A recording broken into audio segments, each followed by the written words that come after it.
Selain dihadiri Ketua Umum KONI Jabar Ahmad Saifuddin, pelantikan periode kedua Beni New Argubi dan kawan-kawan juga dihadiri Bima Arya Sugiarto, Dedi Arahim, Syarifah Sopiah Dwi Korawati, serta perwakilan KONI Kota dan Kabupaten se-Jawa Barat.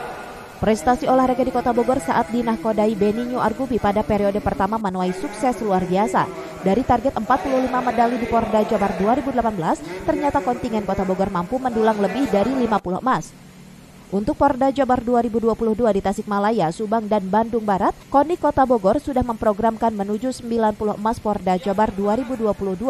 Selain itu, banyak atlet Kota Bogor yang meraih prestasi di ajang nasional maupun internasional. Program KONI Kota Bogor periode 2020-2024 adalah bagaimana caranya sebuah prestasi yang diraih para atlet, pelatih di semua cabang olahraga yang ada di KONI Kota Bogor bisa bermakna dalam kehidupannya. SKM sama perda yang ada di Jawa Barat. Nah, tetapi setelah beberapa kali saya baca, beberapa perda itu hanya normatif. Nah, kita ingin membuat Kota Bogor benar-benar yang namanya kota atlet.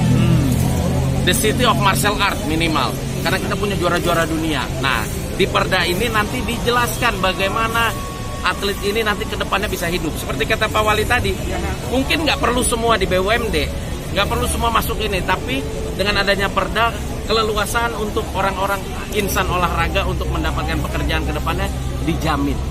Di mana sektornya aja. Seperti itu, sampai ke industri olahraga. Ke depan industri olahraga menjadi salah satu industri yang menjanjikan. Nah, inilah nanti dengan adanya perda keolahragaan ini dibuka peluang-peluangnya semua. Dari Tanah Sareal, Kota Bogor, Cevi Alfi Adrian melaporkan.